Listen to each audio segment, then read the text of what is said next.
Hare Krishna. So మనం నిన్న రథయాత్ర ఏ విధంగా ప్రారంభం అవుతుంది. సో రాజు ముఖ్యంగా ప్రతాపరుద్ర మహారాజు ఏ విధంగా తానే స్వయంగా వచ్చి చీపురుతో ఎలా వచ్చి ఫస్ట్ ఆయన చిమ్ముతాడు. అంత గొప్ప రాజు. అంత ముందు దాకా చైతన్య మహాప్రభు యొక్క అనుగ్రహం పొందినటువంటి రాజు ఎప్పుడైతే ఆయన చీపురు పట్టుకొని రథం ముందర చిమ్మడం ప్రారంభిస్తాడో అప్పుడు ప్రతాపరుద్ర మహారాజు మీద పూర్తిగా ఆయనకు అనుగ్రహం వచ్చింది అనమాట. అంతకు ముందు దాకా ప్రతాపరుద్ర మహారాజు అనేక రూపాల్లో భగవంతుడి సేవ చేసుకున్నా కూడా ఎప్పుడు కూడా ప్రతాపరుద్ర మహారాజుని అసలు దగ్గరికి కూడా రానిలేదు. అది తన ఇష్టాన్ని మాత్రం తెలిపాడు అనమాట. ఏ రూపంలో? సో తన వస్త్రాన్ని ఇవ్వడము, తన కొడుకుని ఆలింగనం చేసుకోవడం ద్వారా తన ఇష్టాన్ని చూపించాడు, కానీ ఎప్పుడు కూడా దగ్గరికి వెళ్ళి ఆయనకి కలుసుకోవడానికి కావాల్సిన అవకాశం మాత్రం ఇవ్వలేదు. కానీ ఎప్పుడైతే ఆయన చీపురు పట్టుకున్నాడో అప్పుడు ఇవ్వడానికి సిద్ధపడ్డాడు అనమాట. సో ఆ తర్వాత క్రమంగా ఆయనకి తన సొంత సేవ చేసుకునే అవకాశం కూడా ఇచ్చాడు మళ్ళీ. అంటే మనకు అర్థమవుతుంది ఇక్కడ భగవంతుడు మనం ఇచ్చే డబ్బులు, మన ఇచ్చేటు మన మన తెలివి, మన సామర్థ్యము, వీటి మీద భగవంతుడు వచ్చేసి పెద్దగా ఆయన తన తన యొక్క కరుణను చూపించడం అనమాట. ఎప్పుడైతే మన స్థాయిని, ఆ, మన హోదాని, మన ప్రెస్టీజ్ని, మన అహంకారాన్ని, గర్వాన్ని పక్కన పెడతామో అప్పుడు భగవంతుడు మన దగ్గర చేసుకుంటాడు తప్ప ఇక మన ఎంత పెద్ద వాళ్ళమైనా సరే. ఎందుకంటే మిగతా అన్నిట్లో భగవంతుడి దగ్గరే అన్ని ఉన్నాయి. పేరు ప్రఖ్యాతులు భగవంతుడి దగ్గర ఉన్నాయి. ఐశ్వర్యం ఎవరి దగ్గర ఉంది? తెలివితేటలు ఎవరి దగ్గర ఉన్నాయి? అందం ఎవరి దగ్గర ఉన్నాయి? మరి ఇవన్నీ ఆయనకి ఎందుకు? అయ్యండి ఆయన ఆల్రెడీ ఉన్నప్పుడు అవన్నీ ఆయనకు అవసరం లేదు. ఎందుకంటే ఆయన ఆల్రెడీ అన్ని ఉన్నాయి. సో ఆయనకు కావాల్సింది ఏంటంటే వినయపూర్వకమైనటువంటి సేవ చేసే వాళ్ళు కావాలి. సో ఆ విధంగా ఆయన జగన్నాథ్ వల్లభ తోటల్లో ప్రతాపరుద్ర మహారాజుకి తన సొంత తనని సేవ చేసుకునేటువంటి అవకాశము ఇచ్చేటువంటి పరిస్థితి ఆయనకి వచ్చింది అనమాట. సో ఆ విధంగా జగన్నాథ్ వల్లభ తోటల్లో అవకాశం దొరికింది. ఇప్పుడు తర్వాత ఆఖరి రథయాత్ర చివరికి ఎక్కడ వచ్చి ముగుస్తుందంటే గుండిచా మందిరం దగ్గరకు వచ్చి ముగుస్తుంది తర్వాత. సో గుండిచా మందిరం అంటే ఏంటి అనేటువంటి విషయాన్ని మనం ఇప్పుడు ఈరోజు తెలుసుకుంటాం. సో రథయాత్ర శ్రీ మందిరం నుంచి ప్రారంభమయ్యి గుండిచా మందిరంతో అక్కడితో ముగుస్తుంది. సో ఈ గుండిచా మందిరం ఏంటి అని అంటే యాక్చువల్ చెప్పాలంటే ఆ ప్రాంతంలో ఒకటే చెప్పండి, జగన్నాథుడికి జన్మస్థానం అని చెప్పొచ్చు. అది ఎందుకు జన్మస్థానం అంటున్నాం అంటే ఇంద్రుడు మహారాజు ఫస్ట్ టైం ఆయన గుడి కట్టే ముందర, జగన్నాథ మందిరం కట్టే ముందర అక్కడ 1000 అశ్వమేధ యజ్ఞాలు చేస్తాడు. ఆ అశ్వమేధ యజ్ఞాలు చేసిన తర్వాత ఆయనకి మిగతావన్నీ కూడా ఇంకా జగన్నాథుడు దొరకడం అన్ని జరుగుతాయి అన్నమాట. ఇంకా అది ఒక దొంగ రూపంలో రావడం, మా సముద్రం కొట్టుకు రావడం అన్ని అక్కడి నుంచి ప్రారంభమైంది. కాబట్టి ఎక్కడైతే ఏ యజ్ఞం అయితే మొదట ప్రారంభించాడో జగన్నాథుడు అక్కడ కొలువై రావాలని చెప్పాడు. కాబట్టి ఆ ప్రదేశాన్ని జన్మస్థానం కింద ఆ యజ్ఞం చేసిన ప్రదేశమే ఈ గుండిచా మందిరం. అయితే ఈ రథయాత్రని 3 రకాల పేర్లతో పిలుస్తాడు. గుండిచా యాత్ర అని కూడా అంటారు దాన్ని, లేదా నవదిన యాత్ర అని అంటారు, లేకపోతే అది ఘోష యాత్ర అని కూడా అంటారు. ముఖ్యంగా మనకు తెలిసింది ఇంద్రుడు మహారాజు చాలా వరాల్లో ఇంకొక వరం కోరుకున్నాడు. ఏంటంటే మాకు తర్వాత ఇంకా సంతానం మాకు వద్దు అని. ఎందుకు ఎందుకు వద్దనుకున్నాడు? తర్వాత ఈ ఆలయం తర్వాత వాళ్ళ వంశస్థులు వాళ్ళ పెత్తనం అంతా వాళ్ళు చేస్తారు, అసలైన భక్తులకి అవకాశం దొరకదు. ఇక్కడ మనం చూస్తున్నాం కదా. తర్వాత మన వాళ్ళు ఉన్న డబ్బుని పరపతిని ముఖ్యంగా పెట్టుకొని ఒక హోదా లాగా అది భావించి తర్వాత వాళ్ళ మందిరాన్ని నడపడం చూస్తున్నాం మనం. అందువల్ల ఆయన ఏమనుకున్నాడు అంటే మాకు తర్వాత ఇంక వంశం ఎవరు మాకు వద్దు, నువ్వు ఎలా కోరుకుంటే నీ మందిరాన్ని నడిపించుకోనుకుంటే అది నువ్వు అనుకో, నువ్వు నీది పూర్తి అధికారం అన్నట్టుగా ఆలోచిస్తారు. అయితే గుండిచా మరణానికి కొద్దిగా కష్టం అనిపించింది.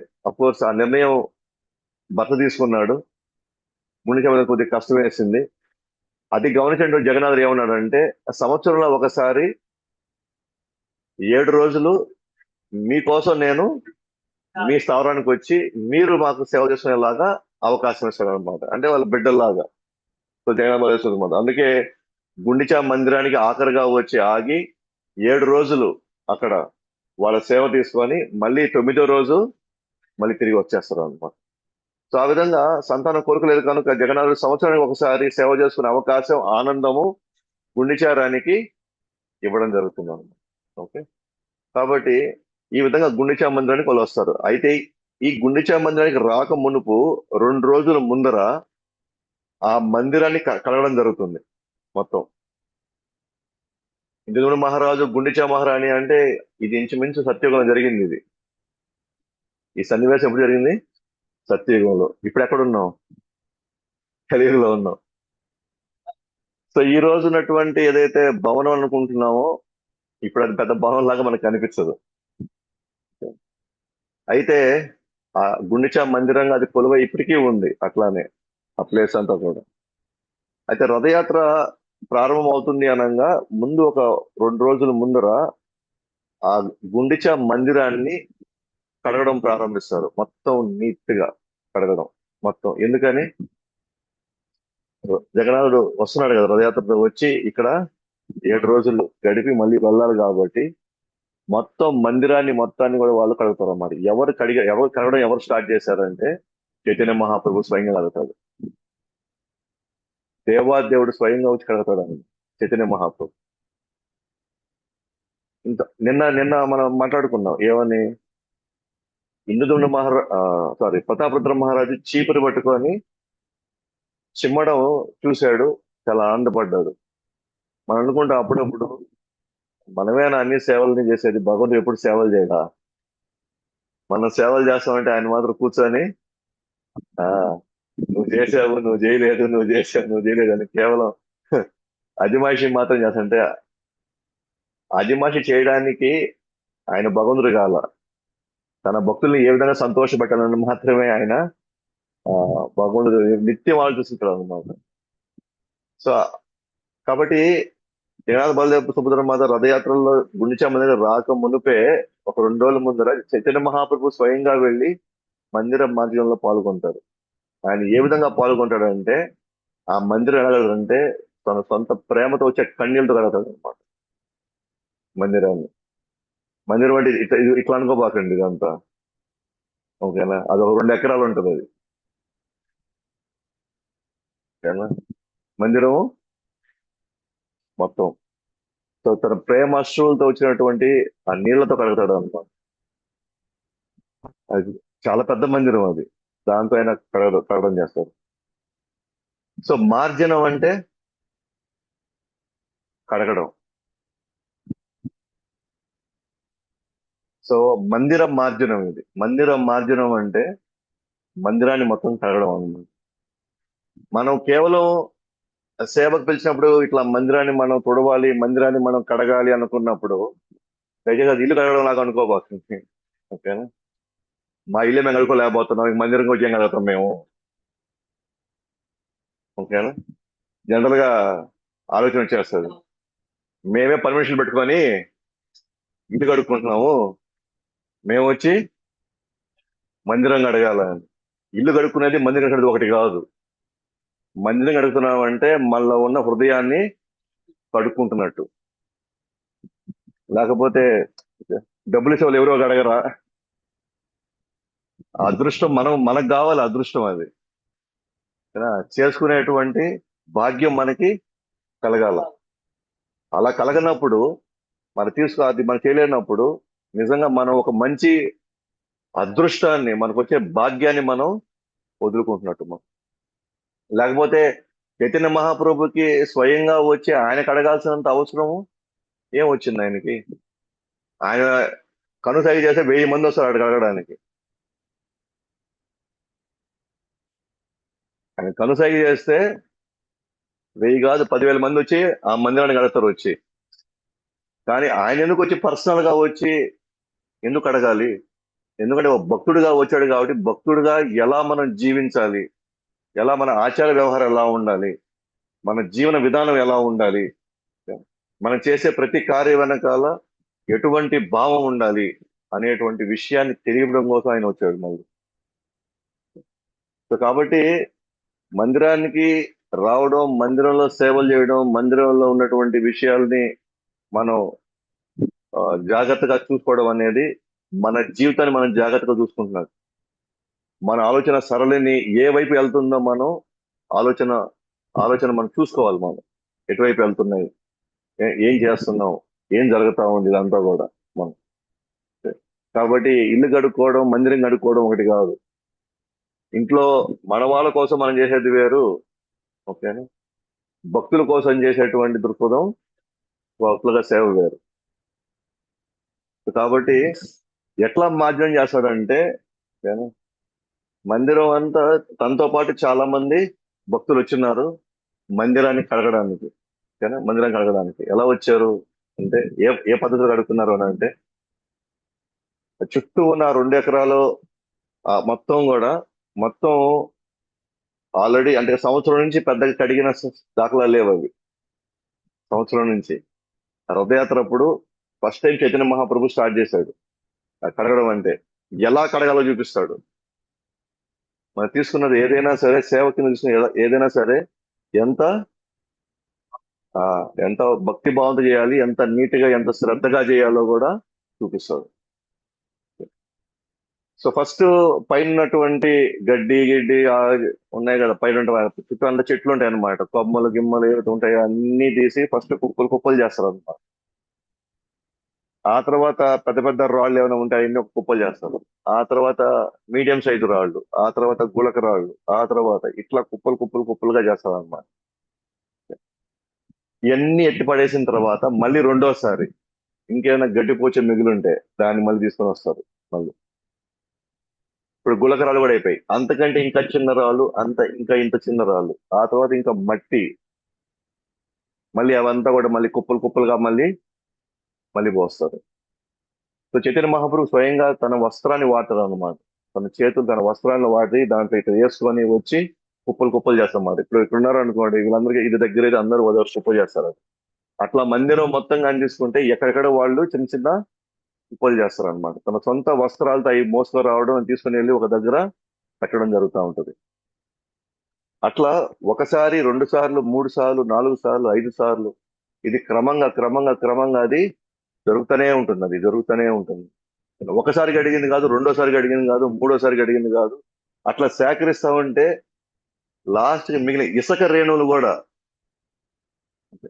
అది ఇట్లా టైల్స్ కాదు, అసలు టైల్స్ లేదా రాళ్ళు కాదు, లిటరల్ గా ఇట్లానే మట్టి ఉంటది అనమాట మొత్తం. ఎందుకంటే అదంతా తోటలాగా ఉంటది, మొత్తం చెట్లు గుబురుగా బాగుంటది. ఎందుకంటే అది బృందావనంతో సమానం. బృందావనంలో ఏముంటాయి,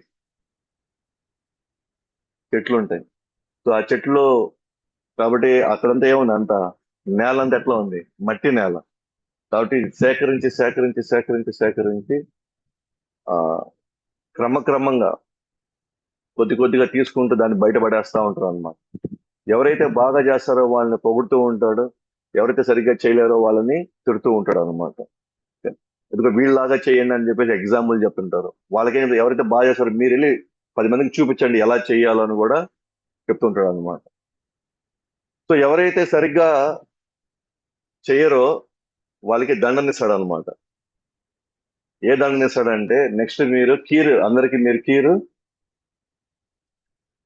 మీ సొంత హస్తాలతో, మీ సొంత డబ్బులతో మీరు కీరు చేసి వీళ్ళందరికీ పెట్టాలి. ఇప్పుడు మీరు ఎవరైతే సరిగ్గా చేయరో, సో వాళ్ళకి ఆ దండన కూడా అలాగే ఉంటది. ఆ దండన కూడా 10 మందికి సేవ చేసేలాగే ఉంటుంది. దండన అంటే వాళ్ళని తిట్టడమో కొట్టడం ఉండదు. ఏం చేయాలా, ఆ, మీకు ఏమైనా స్వీట్స్ లేకపోతే కేక్స్ లేకపోతే కీరో ఏదో ఒకటి ప్రసాదాలు మొత్తం అందరికి కూడా సో పంచాలన్నమాట.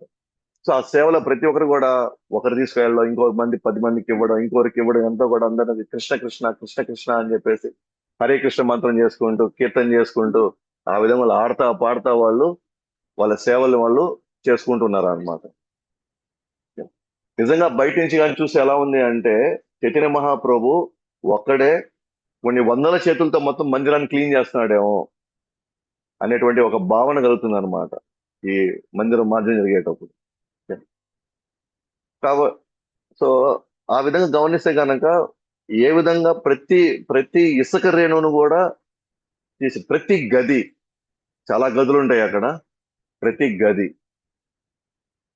అండ్ ముఖ్యంగా అక్కడ ఏముంటదంటే, ఏదైతే రత్న భేదం అంటారో, రత్న భేద అంటే ఎక్కడైతే జగన్నాథ్ బలదేవ్ సోదరమాత కొలువై ఉంటారో గర్భగుడి, మెయిన్ మందిరంలో, అలాంటి గర్భగుడే ఇక్కడ కూడా ఉంటుంది. ఎక్కడ? గుండిచా మందిరంలో అలాగే ఉంటుంది. ఎందుకంటే అక్కడ జగన్నాథుడు రథం ఎక్కిన తర్వాత, గుండిచా మందిరం వచ్చిన తర్వాత, ఇక్కడ కూడా వాళ్ళని ఆ గుండిచా మందిరం అలాంటి ఒక ముగ్గురు కూర్చునేటువంటి స్థానాలు ఉంటాయి. దాన్ని ఏమంటారు అంటే మహావేది అంటారు ఇక్కడ. అక్కడ రత్నవేది అంటారు, ఇక్కడ వచ్చేసి మహావేది అంటారు. అంటే ఆ మహావేది మొత్తం కూడా నీట్ గా కడగడం, అసలు ఇక్కడ కూడా ఒక పుల్ల కాదు కదా, కనీసం ఇసుక రేణు కూడా కనబడదు అనమాట. అంత నీట్ గా క్లీన్ చేస్తారు అన్నమాట. అంటే దాని వెనకాల ఉన్న భావం ఏంటి అని అంటే, మనం చేసే పనిలో అంత పర్ఫెక్ట్ గా ఉండాలి అని, అంత నీట్ గా ఉంటే హడావిడిగా టైం అయిపోతుంది, ఇంకేదో ఉంది ఇంకేదో చేయాలి అనే పాయింట్లు అక్కడ ఉండడానికి లేదన్నమాట. సో ఆ విధంగా, ఒక విధంగా ఇది మార్జనం చేయడం అంటే, ఓకేనా, మన హృదయాన్ని మనం కడుక్కోవడంతో సమానం. ఆ కామక్రోధ మోహ మదమస మనం తీర్చుకోవడానికి మనం ఎన్నెన్నో పనులు చేస్తుంటాం అన్నమాట. ఏది? ధ్యానాలని, ఓకే, లేకపోతే శాస్త్ర పఠనం అని, తపస్సులని ఏదో చేస్తూ ఉంటాం. యాక్చువల్ గా మనం నిజంగా అతి త్వరగా హృదయం కడగబడాలంటే, కృష్ణుడు మందిరాలని, కృష్ణుడికి సంబంధించిన వస్తువుల్ని, కృష్ణుడికి సంబంధించిన విశేష వాటిని కడగడం తుడవడంలో ఇంకా ఫాస్ట్ గా ఆ, మన హృదయం కూడా శుభ్రం అవుతూ ఉంటుంది అన్నమాట. సో దీనికి ప్రత్యేకంగా మళ్ళీ వివిధ మార్గాలు ఏమి లేవు, మిగతాటువంటి కార్యక్రమాలు ఏమి లేవు. ఇదే మనకి ద బెస్ట్ సొల్యూషన్ అనమాట దాని మిగతా అన్నిటికీ. సో ఈ గుండిచా మందిరం పక్కనే ఇంకో నరసింహస్వామి టెంపుల్ ఉంటది. గుండిచా మందిరం పక్కనే నరసింహస్వామి టెంపుల్ ఉంటది. ఆ నరసింహస్వామి ఫస్ట్ టైం ఈ ఈ అశ్వమేధ యజ్ఞంలోనే, ఆ యజ్ఞంలో ఫస్ట్ టైము ఈ నరసింహస్వామి యొక్క రూపం బయటపడుతుంది. సో కాబట్టి అక్కడ ఒక ఫస్ట్ మందిరం కడతారు అనమాట. దాని పేరు యజ్ఞ నరసింహస్వామి అంటారు. ఈయనకి ఏంటంటే రెండు ముఖాలు ఉంటాయి అనమాట. మనకు కనిపించే ముఖం వచ్చి శాంత ముఖం అది, కానీ వెనకాల భాగం ఆయన ఉగ్ర రూపం ఉంటది. కానీ ఆ ఉగ్ర రూపం మనకి ఎవరికి కనిపించదు. ఆ పూజారి దయదలిస్తే చూపించాల్సిందే, బట్ ఇప్పుడు ఎవరికైతే చూపించలేదు. ఇంతకుముందు చూపించేవాళ్ళు అంట. నేను కూడా చూడలేదు ఇంతకుముందు వెళ్ళినప్పుడు. బట్ ముందు మనం చూపించేది మాత్రం శాంత ముఖం.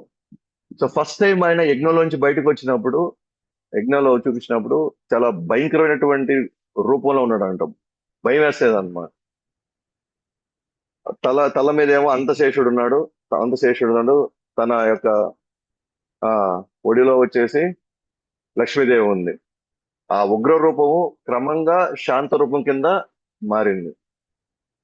నారాయణుడి కింద తర్వాత మారారు తర్వాత. సో ఆ శాంత రూపమే ఇప్పుడు అక్కడ నరసింహస్వామి మందిరం పక్కనే ఉంటది అనమాట. దాని పక్కనే మందిరం ఉంటుంది. సో అక్కడ ఆ ఆ మందిరం కూడా వాళ్ళు క్లీన్ చేశారు వాళ్ళు. ఆ మందిరం కూడా క్లీన్ చేసి నీట్ గా పెట్టారు. ఆ తర్వాత నెక్స్ట్ రోజు రథయాత్ర ప్రారంభం అవుతుంది. కాబట్టి ఎప్పుడైతే హృదయం క్లీన్ అవుతుంది, అందుకని ఎందుకు మనం ఈ సేవలో మనమే ఎందుకు పాల్గొనాలి, మనమే ఎందుకు సమయం తీసుకోవాలి, మనమే ఎందుకు అవకాశం తీసుకోవాలి అని అంటే, ఎప్పుడైతే హృదయం క్లీన్ అవుతుందో అప్పుడు కృష్ణుడి యొక్క లీలలు మనకి మధురంగా వినిపిస్తాయి. కృష్ణుడి యొక్క లీల, కృష్ణుడి యొక్క కథ, కృష్ణుడి నామము మనకి చాలా రుచిగా కనిపిస్తుంది. తర్వాత రుచి అనిపిస్తుంది. తర్వాత అప్పటిదాకా కేవలం జ్ఞానంతో మనం వందల కోట్ల శ్లోకాలు లేకపోతే శాస్త్రాలు ఎన్ని చదివినా కూడా మనకి ఎటువంటి రుచి వచ్చేదానికి అవకాశం అస్సలు లేనే లేదు అన్నమాట. అవకాశమే లేదు. అందుకనే ఫస్ట్ మనం చేయాల్సింది ఏంటంటే నిష్కామ కర్మయోగంతో, నిష్కామ కర్మయోగం అంటే ఏమీ ఆశించకుండా భగవంతుడి సేవలో నిమగ్నమైన వాళ్ళకు మాత్రమే ఈ హృదయం మార్జనం అనేది జరుగుతుంది. ఎప్పుడు హృదయ మార్జనం జరుగుతుందో అప్పుడు మాత్రం కృష్ణుడు వచ్చి మన హృదయంలో ప్రవేశించి ఆయన ఆశీర్వాదం అవుతాడు. అప్పటిదాకా మనకి ఇక్కడ ఆ పోరాటాలు, ఆందోళనలు, భయాలు ఇవన్నీ ఎప్పటికీ ఉంటూనే ఉంటాయి అవి. సో ఆ విధంగా మనం గమనిస్తే మీరు చూడొచ్చు ఇక్కడ ఏ విధంగా మందిరాన్ని వాళ్ళు క్లీన్ చేస్తున్నారు అంతా కూడా మనం చూసుకోవచ్చు అన్నమాట. సో అక్కడే పెయింటింగ్స్ ఉంటాయి. ఏ విధంగా చైతన్య మహాప్రభు వచ్చి కొన్ని వేల మందిని అక్కడ, అయితే అది అవి తీసుకొచ్చేటప్పుడు నీళ్లు తీసుకురావాలి కదా, ఎక్కడి నుంచి తీసుకొచ్చారంటే పక్కనే ఇంద్రదుమ్న సరోవరం అనే ఒక సరోవరం ఉంది. సరోవరం అని పెద్ద సరోవరం. ఆ సరోవరం ఎలా ఏర్పడింది అని అంటే, ఇంద్రదుమ్న రాజు ఎప్పుడైతే అశ్వమేధ యజ్ఞాలు చేస్తున్నాడో దానాలు ఇవ్వాలి కదా. ఆ ఇంద్రదుమ్న సరోవరం వచ్చేసి ఆ యజ్ఞం చేసేటప్పుడు ఆ యజ్ఞం చేసేటప్పుడు ఆవులు తీసుకొచ్చి పెట్టారు కదా. ఆ ఆవులు వాటి కాళ్ళతో అట్లా తోడి అట్లా లోడుతూ ఒక చిన్న గుంటలా చేసి పెట్టేశారు మొత్తం.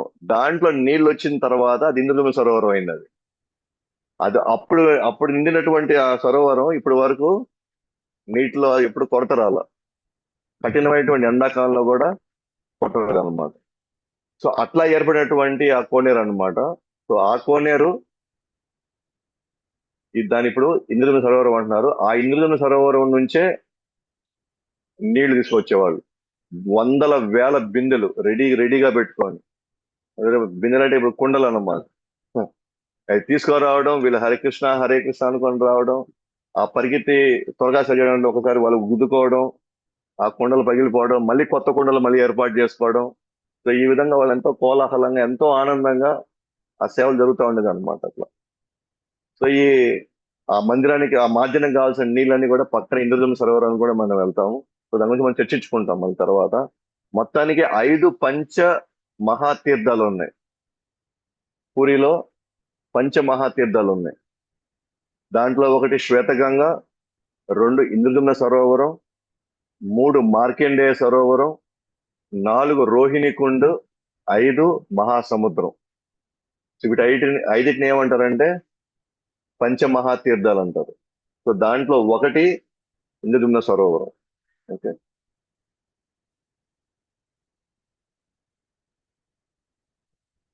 సో తర్వాత యజ్ఞ నరసింహ, నేను చెప్పినట్టుగా యజ్ఞ నరసింహస్వామి మందిరం పక్కనే ఉంటుంది. దాంట్లో ఉన్నటువంటి నరసింహస్వామి శాంతముఖంలో ఉంటాడు. మనకు కనిపించేటువంటి అయినా శాంతముఖం, వెనకాల ఉగ్ర రూపంలో ఉంటాడు అనమాట. సో ఈ పంచమహాతీర్థం నేను చెప్పినట్టుగా శ్వేతగంగ, ఇంద్రదుమ్న సరోవరం, మార్కండేయ సరోవరం, రోహిణి కుండ్, సముద్రం. ఆ సముద్రాన్ని ఏమంటారు అంటే మహోదధి అంటారు. మహోదధి. శ్వేతగంగ గురించి ఆల్రెడీ మనం చెప్పుకున్నాం. శ్వేతగంగ ఎక్కడ ఉంది అని అంటే సర్వభౌమ భట్టాచార్య ఇంటి పక్కనే పెద్దదిగా ఉందన్నమాట. సో అది ఎలా ఏర్పడింది అని మనం చెప్పుకున్నాం. గంగామాత అనే ఒక ఆమె మధుకృష్ణ అనేటువంటి ఒక తిథి రోజు వారణాసికి వెళ్ళి గంగలో స్నానం చేయాలనుకునింది. కానీ వాళ్ళ ఆమె అతను అనుమానించి వెంటనే వెంటనే రాజు చెప్తున్నాడు. రాజు ఏమంటాడంటే ఖచ్చితంగా ఆమెకి ఏం చేయాలా, దండన ఇవ్వాల్సిందే కాబట్టి ఆమెని బంధించమంటాడు అనమాట. ఆమెను బంధించమంటాడు. ఆమెను బంధించమన్నప్పుడు మళ్ళీ జగన్నాథదేవ్ వచ్చి ఏం చెప్తాడంటే ఆమె అలాంటి వ్యక్తి కాదు, ఆమె యొక్క గొప్పతనం ఆయనే చెప్తాడు. జగన్నాథే చెప్తాడు నాకు గొప్పతనం, ఆమె ఎక్కడి నుంచి వచ్చింది, ఆమె ఏ విధంగా సేవ చేస్తుంది మొత్తం అని చెప్పిన తర్వాత ఆమెను విడుదల చేయమంటాడు అనమాట జగన్నాథుడు. ఆయన విడుదల చేయమన్నప్పుడు ఈయనకి అర్థమైపోయింది. ముకుంద దేవ్ ఆయన పేరు, ఆ రాజు పేరు ముకుందేవ్ అయినప్పుడు గొప్పతనం తెలుసుకున్న తర్వాత ముకుందేవ్ వచ్చి ఆమెకు శిష్యుడు అయిపోతాడు అనమాట. దీక్ష తీసుకుంటాడు ఆమె దగ్గరే. అప్పటి నుంచి ఆమె పేరు గంగామాత గోస్వామి అవుతున్నారు. జనరల్ గా మగవాళ్ళు దీక్షలు ఇస్తారు సన్యాసులు తీసుకొని, కానీ ఈమెకి ఆ అధికారం భగవద్గీత ఇస్తాడు అనమాట. ఏమని, రాజుకి నువ్వు వెళ్ళి ఆమె దగ్గర పోయి దీక్ష తీసుకోమని. సో ఆ విధంగా క్రమంగా అది గంగామాత మట్ట అయింది. ఇది శ్వేత గంగ అయింది. మరి శ్వేత గంగ అంటే శ్వేత శ్వేత అంటే ఏ కలర్, వైట్. సంవత్సరంలో ఒకసారి ఏనా? ఇక్కడ తెల్లగా అవుతుందంట ఈ కుండ అంతా కూడా. కానీ అది ఏ టైం సరిగ్గా ఇక్కడ మెన్షన్ చేయలేదు. బట్ ఒక ఒక ఒక టైంలో మాత్రం ఒక రోజుకి మొత్తం తెల్లగా అయిపోద్దంట. అందువల్ల దీని పేరు శ్వేతగంగ అయింది. అది ఒక కారణం అయితే, ఇంకొక విషయం కూడా తెలుస్తుంది. ఇంకొక కథలో కూడా ఇంకొకటి ఏం చెప్తారంటే త్రేతాయుగంలో ఒక రాజు ఉండేవాడు, శ్వేతరాజు అని. ఆయన పేరు శ్వేత. ఆయన పేరు ఆ రాజు. ఈయన ఎవరంటే ఇంద్రజుమ్న మహారాజు యొక్క తర్వాత రాజులు రాజులు రాజులు రాజులు వచ్చి ఈయన త్రేతాయుగంలో ఈయన వస్తాడు. ఆయన ఉంది సత్యయుగంలో, ఈయన వచ్చింది శ్వేతాయుగంలో. ఇంద్రజుమ్న రాజు చెప్పినట్టుగానే ఆ పాలన నియమాలన్నీ పాలన చేసేవాడు అనమాట. అయితే ఈయన యొక్క గొప్పతనం ఏం తెలుసా? అంత పెద్ద రాజైనా కూడా ఒక పూట తానే స్వయంగా వండి భగవంతునికి నైవేద్యం పెడతాడు మందిరంలో. రాజు అయిన కూడా ఒక పూట ఆయనే వండి పెట్టాడు అనమాట. అట్లా ఆయన ప్రతిరోజు వంట చేస్తా బ్రహ్మాండంగా భగవంతుడికి నైవేద్యం పెడతా ఉండేవాడు. ఒకరోజు ఉదయం ఆయన మందిరానికి వచ్చి పూజలో పాల్గొన్నప్పుడు ఆయనకు ఒక అద్భుతమైన ఒక విశేషమైనటువంటి ఒక ఆ, కార్యం కనబడుతుంది అనమాట అక్కడ. ఏంటదనంటే, జగన్నాథుడికి తెల్లవారుజామున దేవతలందరూ వచ్చి రకరకాల బహుమతులు ఇస్తా ఉంటారు, విలువైనట్టు ఇస్తా ఉంటారు. ఇది ఆయన కనబడుతుంది స్వయంగా. దేవతలందరూ వచ్చి రాజుకి వచ్చి సారీ జగన్నాథుడికి రకరకాల బహుమతులు ఇస్తా ఉన్నాడు, విలువైన బహుమతులన్నీ ఇస్తూ ఉన్నారు అనమాట. ఇస్తున్నప్పుడు ఇవన్నీ చూశాడు, చాలా సంతోషపడ్డాడు. కానీ మళ్ళీ ఇంకో పక్క బాధపడ్డాడు అనమాట. ఏంటదనంటే, అరే ఈ భూమి మీద నాకు అంత విలువైన వస్తువు నాకేం కనబడవే, అంటే జగన్నాథుడికి ఇవ్వడానికి నా దగ్గర ఏమీ లేవు, నేను ఏమి ఇవ్వలేకపోతున్నాను అని చెప్పేసి చాలా చాలా ఆయన బాధపడుతూ సరే అక్కడి నుంచి మందిరం నుంచి వెళ్ళిపోతాడు అనమాట. వెళ్ళిపోయే సమయంలో బయటికి వెళ్ళేటప్పుడు మళ్ళీ ఒక సన్నివేశం చూస్తాడు అక్కడ. ఏం సన్నివేశం అంటే, ఈయన ఏదైతే భగవానికి అర్పించే చూసారా నైవేద్యం, ఆ నైవేద్యం స్వయంగా లక్ష్మీదేవి జగన్నాథుడికి పెడుతుంది అనమాట. జగన్నాథుడికి పెడతా ఇంకా పక్కన ఉన్న విగ్రహాలు ఉన్నాయి కదా, విజయ విగ్రహాలు ఉన్నాయి, ఆ విగ్రహాలకు కూడా లక్ష్మీదేవి స్వయంగా పెడుతుంది. అప్పుడు ఆయన చూసి చాలా సంతోషపడ్డాడు. నిజంగా నేను వండిన దాన్ని స్వయంగా లక్ష్మీదేవి పెడుతుంది, ఇంతకంటే గొప్ప గొప్ప కార్యం ఇంకేముంటుందని చెప్పి చాలా చాలా సంతోషపడ్డాడు అనమాట. సో అట్లా ఆ వడ్డించడం అన్ని చూసి చాలా సంతోషపడతాడు. సంతోషపడిన తర్వాత చాలా కాలం ఈ విధంగా జగన్నాథుడికి అపురూపంగా ఆయన సేవ చేసుకోవడం వల్ల సో జగన్నాథ్ అంటాడు అనమాట, భవిష్యత్తులో నిన్ను కూడా ఇక్కడ వచ్చే ప్రజలు నిన్ను పూజిస్తారు. నువ్వు శ్వేత మాధవుడిగా ఈ శ్వేతగంగ పక్కనే, మత్స్య మాధవ్ పక్కనే నీ విగ్రహం కూడా ఇక్కడ కొలువై ఉంటుంది. సో జనాలంతా భవిష్యత్తులో వచ్చి నిన్ను కూడా పూజిస్తారు అంటారు అనమాట. అంటే ఇక్కడ కానీ చూస్తే ఉండేది మత్స్య మాధవ్ ఒక ఆయన, అంటే మత్స్య అవతారంలో ఉంటుంది. ఈ శ్వేతగంగ పక్కనే రెండు విగ్రహాలు ఉంటాయి అనమాట, రెండు గుళ్ళు ఉంటాయి చిన్నవి. ఒకటి వచ్చి మత్స్య మాధవ, ఇంకోటి వచ్చి శ్వేత మాధవ. అంటే శ్వేత మాధవ అంటే భగవంతుడు ముందు భక్తుడి పేరు పెట్టుకున్నాడు, ఏమని? శ్వేత అని. సో ముందు అంటే భక్తుడికి ఇచ్చేటువంటి స్థానం ఎలా ఉంటుందో భగవంతుడు, సో తన పేరు కంటే ముందు భక్తుడి పేరు పెట్టుకొని పూలు పెట్టారు. సో ఇప్పుడైతే మనం శ్వేతగంగకి వెళ్ళినప్పుడు ఆ శ్వేతగంగకి వెళ్తే మనం ఆ రెండు విగ్రహాలు ఉంటాయి అన్నమాట, ఖచ్చితంగా మన కొలువు ఉంటారు. సో అక్కడ మనం వెళ్ళి మనం పూజించుకోవచ్చు. అంటే ఇలాగే ఇంకొన్ని సన్నివేశాలు జరుగుతాయి అన్నమాట ఈ శ్వేతగంగ చుట్టూ. ఏంటంటే, సో ఒక ఆయన ఉన్నాడు అన్నమాట, తలచు మహాపాత్ర అని ఒక భక్తుడు ఉన్నాడు. ఆ భక్తుడికి ఇదే విధంగానే, నేను వారణాసిలో గంగలోకి వెళ్ళి స్నానం చేయాలనుకుంటున్నాను, గంగలో వెళ్ళి మునగాలనుకుంటున్నాను, నాకు వెళ్ళే అవకాశం లేదు, నేను ముసలివాడిని అయిపోయాను, నేను పోలేకపోతున్నాను, భగవంతుడా నువ్వే నాకు ఏదో ఒక విధంగా నాకు సహాయం చేయాలి, నేను వెళ్ళి వారణాసిలో గంగలో మునగాలి అంటాడు అనమాట. అలా అనుకుంటూ ఒకరోజు రోజు ఆయన ప్రార్థన అదే. కానీ ఒకరోజు ఇదే విధంగా ప్రార్థిస్తూ ఆయన శ్వేతగంగలో మునుగుతాడు అనమాట. శ్వేతగంగ మునగంగానే పైకి లేస్తారు చూసారా, పైకి లేచినప్పుడు వారణాసిలో ఉంటాడు. వారణాసిలో మణికర్ణిక ఘాట్ ఉంది. ఆ మణికర్ణిక ఘాటు చూడగలుగుతారు అనమాట మొత్తం. తను అనుకున్నటువంటి ఏదైతే ఆయన కోరిక ఉందో, గంగలో స్నానం చేసి వారణాసిలో గంగలో స్నానం చేయాలని లెయ్యంగానే వారణాసి కనబడుతుంది. వెంటనే అక్కడ ఆ మణికర్ణిక ఘాటు అక్కడ శివుడిని అంతా కూడా ఆయన దర్శనం చేసుకున్న తర్వాత మళ్ళీ మునిగినప్పుడు మళ్ళీ లేస్తే శ్వేతగంగలోకి వస్తుంది మళ్ళీ. అంటే దీన్ని బట్టి మనం చెప్పొచ్చు ఖచ్చితంగా దాంట్లో ఎవరున్నారు? గంగా నది స్వయంగా ఉంది అక్కడ. సో గంగమ్మ స్వయంగా ఉందన్నమాట. అట్లానే ఇంకో సందర్భంలో కూడా ఈ మహీరథ అనేటువంటి ఒక మహీరథ శర్మ అని చెప్పేసి ఒక స్మార్త బ్రాహ్మణుడు. స్మార్త బ్రాహ్మణులు అంటే వాళ్ళు ఒక ఒక ఒక- ఒక వేద విధానంలో నిక్కచ్చిగా ఉంటారు అన్నమాట. ఆ సాంప్రదాయాన్ని పాటించడంలో వాళ్ళ వాళ్ళ పెద్దవాళ్ళు చెప్పింది ప్లస్ శాస్త్రాల్లో వాళ్ళు చూసింది చేసుకుని వెళ్తా ఉంటారు. అంటే వాళ్ళు ఎక్కువ చెప్పాలంటే దేవతల్ని పూజించేటువంటి ఒక నిష్ఠ అయినటువంటి బ్రాహ్మణులు, దేవతల్ని పూజించేవాళ్ళు. సో ఒకసారి వాళ్ళ పితృల అర్పణ కోసం ఆ శ్వేతగంగ దగ్గరకు వచ్చి వాళ్ళ పితృలకు కావాల్సిన అర్పణ చేస్తూ ఉంటారు అనమాట అక్కడ. అయితే అప్పుడు స్వయంగా గంగాదేవి అక్కడి నుంచి ఆమె దర్శనమిస్తుంది ఆయనకి. ఎందుకంటే ఆయన గంగని నిత్యం పూజిస్తూ ఆ తర్పణ అర్పించేటప్పుడల్లా సరే గంగని తలుచుకుంటూ ఉంటాడు. ఆ తర్పణ చేసేది నిత్యం జరిగే కార్యక్రమం ఆయనకి, నిత్యం ఎప్పుడు చేసే కార్యక్రమాలు. సో తాను అలా ఎప్పుడు తర్పణ చేసినప్పుడు గంగాదేవి అక్కడి నుంచి స్వయంగా వచ్చి ఆయనకి దర్శనం ఇస్తుంది అనమాట. దర్శనం ఇచ్చినప్పుడు ఆమె ఏముంటుందంటే, ఇంక మీద నువ్వు చేసిన ఈ పూజలు ఇవన్నీ చాలు, దీనివల్ల పెద్దగా ఒరిగేదేం లేదు. ఇక్కడే గంగామాత అనే ఒక ఆమె ఉంది, ఆమె దగ్గర నువ్వు గోపాల మంత్రాన్ని నువ్వు తీసుకొని ఆమె దగ్గర నువ్వు దీక్ష తీసుకో అని చెప్పి చెప్తాడు అనమాట స్వయంగా గంగాదేవి వచ్చి. ఆ విధంగా ఆయన వెంటనే వెళ్ళి గంగామాతను అడగగానే ఆమె దీక్షిస్తుంది అనమాట. సో ఆ విధంగా ఆయన గంగాదేవి ఆమె దగ్గర నుంచి దీక్ష తీసుకొని ఉంటాడు అనమాట. అంటే క్లియర్ గా అర్థం చేసుకోవచ్చు ఇది అంతా ఏంటంటే, శ్వేతగంగా అని జస్ట్ కోనేరు మాత్రమే కానీ అక్కడ, బట్ లోపల నిజంగానే గంగాదేవి అక్కడ ఉందన్నమాట. సో కాబట్టి మనం అక్కడెక్కడికో వెళ్ళి గంగలో స్నానం చేయడం ఒక ఎత్తు అయితే, మనం పూరిలోనే మనం స్నానం చేయొచ్చు. ఓకేనా. ఎప్పుడైతే మనం దాంట్లో పులి మనం స్నానం చేస్తామో, మనం కాకపోతే ఐదు పంచతీర్థాలు 5 సార్లు పోయి మనం స్నానం చేయలేము. ఓకే. ఒక దగ్గర మాత్రం చేస్తాము. ఎక్కడది? సముద్రంలో. ఉంటే ఉన్నాం, పోతే పోయినాం.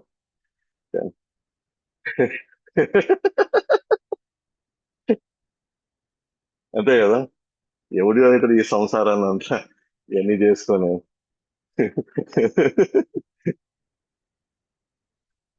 తర్వాత మళ్ళీ నేను జవాబు చెప్పాలి అందరికి ఇక్కడ, నన్ను పోలీస్ కేసు వేసి తర్వాత. సో తర్వాత ఆల్రెడీ మన ఇంద్రజన సరోవరం గురించి ఆల్రెడీ చెప్పుకున్నాం కొంత. ఓకే. సో శ్వేతగంగ అయింది, ఇంద్రజన సరోవరం. సో ఇంద్రజన సరోవరంలో ఇంకొక ప్రత్యేకమైన విషయం ఏం జరిగిందంటే, ఎప్పుడైతే మార్జనం అయిన తర్వాత చైతన్య మహాప్రభుతో పాటు భక్తులందరూ కూడా దాంట్లో దూకి దాంట్లో జలకాలాటలు ఆడుతూ ఉంటారు అనమాట. ఏ స్థాయిలో ఆడతారంటే, మనం చూసాం దొంగ పోలీసు ఆటలాడడం. ఓకేనా. పట్టుబడిపోతే వాళ్ళు లోపలికి నెట్టేయడం ఇట్లా. ఎవరు కావాలంటే వాళ్ళు తీసుకొని చైతన్య మహాప్రభు నీళ్ళు చల్లాలి, చైతన్య మహాప్రభు మిగతా వాళ్ళందరూ మీద నీళ్ళు చల్లుతాయి చల్లుతాయి చల్లుతాయి. దాంట్లో విషయం ఏంటంటే, వీళ్ళంతా పెద్ద పెద్ద విద్వాంసులు, వీళ్ళంతా పెద్ద పెద్ద పండితులు వీళ్ళంతా. సో పెద్ద పెద్ద పండితులు మామూలుగా ఎలా ఉంటారు? మామూలుగా అయితే చాలా డీసెంట్ గా, ఎవరితో పెద్దగా మాట్లాడకుండా, ఓకేనా, ప్రజలకు కొంచెం దూరంగా, ఓకే, వాళ్ళ యొక్క పాండిత్యాన్ని నిరూపించుకునేలాగా మాటలు చాలా తక్కువ మాట్లాడతా, వాళ్ళ గౌరవాన్ని కాపాడుకుంటా అలా ఉంటారు అనమాట. కానీ ఇక్కడికి వచ్చి చూస్తే వాళ్ళు వాళ్ళ పండితులనే అసలు మర్చిపోయేసి చిన్న పిల్లల్లాగా ఆటలాడతా, ఒకరి మీద ఒకరు ఎక్కట, ఒకరి మీద ఒకరు చల్లుకుంటా, ఒకరినొకరిని తోసుకుంటా, ఒకరొకరు ఎత్తెత్తి పడేస్తా. సో దాంట్లో గోపీనాథ్ ఆచార్య అని ఒక భక్తుడు అనమాట. ఇలా పండితులు వీళ్ళంతా, వాళ్ళంతా చూడాలి ఏం చేస్తున్నారు వాళ్ళు, మీ ప్రేమ మత్తులో పడి ఆ ఎవ్వరు కూడా ఇక్కడ అసలు పండితుల్లాగే అసలు వ్యవహరించడమే లేదు వీళ్ళంతా. ఇది నీ నీ గొప్పతనం, నీ ప్రేమ, ఇది నీ అనుగ్రహం. ఓకే. లేకపోతే ఆ, ఈ పండితులు అనే పేరుతో, హోదా అనే పేరుతో, పరువులతో పేరుతో మనం ఏదైనా ఆనందంగా ఉండాలన్నా కూడా వద్దులే వాళ్ళు చూస్తున్నారు, వద్దులే వీళ్ళు ఏదైనా అనుకుంటారేమో. అది నిజంగా మనం వేసుకునే శిక్ష అన్నమాట అది. ఓకే. మనం అది చట్టబద్ధమైనప్పుడు, న్యాయబద్ధమైనప్పుడు, అది మనం చక్కగా మనం చేసుకునే దానికి కూడా మన మనసు మనకే ఒక కట్టడి చేసేస్తుంది అనమాట. ఏ రూపంలో? ప్రిస్టేజ్ ప్రిస్టేజ్ రూపంలో, హోదా పేరుతో మనమే ఇబ్బంది పెట్టుకుంటారు. కానీ ఇక్కడికి వచ్చి ఏం జరిగింది, అలాంటి పండితులు కూడా ఎవరు కూడా వాళ్ళు వాళ్ళ స్థానం ఏది వాళ్ళకి గుర్తులేదు, వాళ్ళ యొక్క ప్రిస్టేజ్ వాళ్ళకి గుర్తున్నట్లే, ఏమున్నట్లే. సో ఆ సమయంలో సర్వం భట్టాచార్య ఉంటారు అన్నమాట. సర్వం భట్టాచార్య అంటే పూర్తిగా నిరాకారుడు ధ్యానం చేసేవాడు. అలాంటి వ్యక్తి ఇక్కడ కంప్లీట్ గా అసలు మైమర్చిపోయాడు అనమాట. ఇక్కడ అన్నాడు మరి, ఇప్పుడు దాకా చప్పటి చప్పటి పదార్థాలు తింటున్నాడు. ఎందుకు తింటున్నాడు చప్పటి పదార్థాలు? ఏమైనా తింటే నేను ఆడ మళ్ళీ మత్తులో పడిపోయి మాయలో పడిపోతానేమో, ఈ రుచిని మాయలో పడతానేమో అని ఇలాంటి వ్యక్తి, అందరు చెప్పిన ఈ వ్యక్తి ఇప్పుడు ఏం చేస్తున్నాడు? ఇక్కడ కావాల్సినంత ప్రసాదము తింటా ఉన్నాడు ఇక్కడ. జనరల్ గా నిరాకార ధ్యానం చేసే వాళ్ళు రుచికరం ఏం తీసుకోరు, తీసుకుంటే అది ఒక మాయ అంటారు, తీసుకుంటే మళ్ళీ మన రుచికి మళ్ళీ మైమరిచిపోతాం కాబట్టి దూరంగా పెట్టాలంటారు. అప్పుడు భగవంతుడు నాలుగు ఎందుకు ఇచ్చాడు అప్పుడు? ఇప్పుడు నాలుగు ఇచ్చింది ఎందుకు? రుచికరమైనది తీసుకోమని. మరి ఆ రుచికరమైనది తీసుకోలేని పరిస్థితుల్లో వాళ్ళు ఉంటారు. మనం ఏమన్నాం? రుచికరమైనది తీసుకోమంటున్నాం. ఎట్లా? భగవంతుడు నైవేద్యం పెట్టుకొని హ్యాపీగా తీసుకోమంటున్నాం. కానీ వీళ్ళు ఆ మార్గంలో అట్లా వెళ్తే మనం మాయలో పడి మళ్ళీ మనం దీనికి బానిస అయిపోతామో, మళ్ళీ ఇంద్రియాలకు మళ్ళీ మనం బానిస అయిపోతాం అని చెప్పేసి వాళ్ళు అవన్నీ చేసి అలా చేస్తారు అన్నమాట. అలాంటి సర్వమట ఇక్కడికి వచ్చి ఏం చేస్తున్నాడు? అసలు భయంకరంగా తినేస్తున్నాడు అనమాట. ఒక సందర్భంలో ఏం జరుగుతుందంటే, భట్టాచార్య ఉన్నప్పుడు ఆ, ఆ, వాళ్ళ ఇంటికి ప్రసాదం తీసుకొస్తారు అనమాట. చైతన్య మహాప్రభు అందరూ అక్కడే ఉంటారు. జగన్నాథ్ ప్రసాదం తీసుకొస్తారు, తెల్లవారుజామున తీసుకొస్తారు. ఆయన ప్రసాదం తీసుకోగానే నోట్లో వెంటనే వేసుకుంటాడు, నోట్లో. అప్పుడు పక్కన భక్తుడు అనమాట, ఏమయ్యా భట్టాచార్య, నువ్వు మొహం అయినా గడుక్కున్నావా? ఒళ్ళేమైనా దోయావా నువ్వు? ఓకేనా, ప్రసాదం రాగానే నోట్లో వేసేసుకున్నావు అన్నావు. మా భట్టాచార్య అన్నాడు, ఇప్పుడు ఏదో తోముకునే టైం కాదు, దొరికితే లోపల వేసేయడమే ఇప్పుడు అన్నాడు.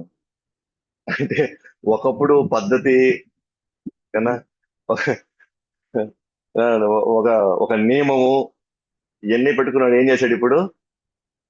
మళ్ళీ ఈ ప్రసాదం మళ్ళీ ఈ అనుగ్రహం వస్తుందో ఉండదో అని చెప్పేసి పక్కని. అంటే తన మనస్తత్వం ఎంత మారిపోయింది. నిజంగా మనకి ప్రసాదం దొరికింది అనుకోండి, ఇప్పుడు "ఆ, తర్వాత తర్వాత తింటాను, స్నానం చేసిన తర్వాత తింటాను నేను, తర్వాత నేను మళ్ళీ మళ్ళీ తీసుకుంటాను, ప్రసన్నగా ఆడ పెట్టాను." ప్రసాదం అంటే నాకు అనుగ్రహం ఈ టైంలో దొరికింది, ఈ అనుగ్రహం దొరికినప్పుడు నేను చేసుకోవడం. తీసుకో, ప్లేట్ తీసుకోండి, నాకు కొద్దిగా చాలంటారు. భగవంతుడి ప్రసాదం ఇంత ఇస్తున్నప్పుడు మనం ఏం చేస్తున్నాం?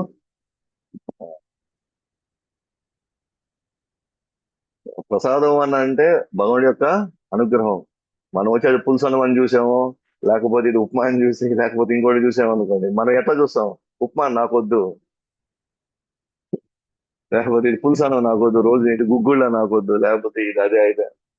ప్రసాదం దొరికిందంటే వెంటనే తీసేసుకోవాలి. ఓకే. అతను రోజు తినకుండా పొందకుండా తినకొద్దాం అండి, భావం అది. అంటే ఆ, దాన్ని అలక్ష్యం చేయకుండా, దాన్ని మళ్ళీ తింటానులే అనేది లేకుండా ఎంత త్వరగా వీటంత త్వరగా తీసుకోవడానికి ప్రయత్నించాలి. అది విషయం. సో అది అనుగ్రహం ప్రసాద రూపంలో వచ్చినప్పుడు ఎస్పెషల్ గా మనం చేయగలిగినది అదొక్కటే. మిగతాది ఏది కూడా అనుగ్రహం మనం ఈజీగా వేరే విషయాలు మనం పొందలేము. మాలు చేయమంటే కష్టము, భగవద్గీత బాగా చదవమంటే కష్టము, క్లాస్ వినమంటే కష్టము, సేవ చేయమంటే, ప్రసాదం తీసుకోమంటే. సో భగవంతుడు ఈ రూపంలో ఇప్పుడు పూరిలో, బాబు నీ అనుగ్రహం మీకు ప్రసాదం రూపంలో ఇస్తున్నాను, ఎంత ఎంత దాకా తినాలా, ఎక్కడి వరకు తినాలా? 7 వరకు తినాలా. ఏమో? తర్వాత హాస్పిటల్ సంగతి తర్వాత. అనుగ్రహం వచ్చినప్పుడు ఎస్పెషల్ గా పూరిలో అస్సలు వాళ్ళు, ఆయన ఉండేది అక్కడ ప్రసాదాన్ని ఇవ్వడానికి. అందువల్ల ఎవరు బయట యాత్ర వచ్చిన తర్వాత కనీసం 2-3 కేజీలు అయినా పెరగాలి.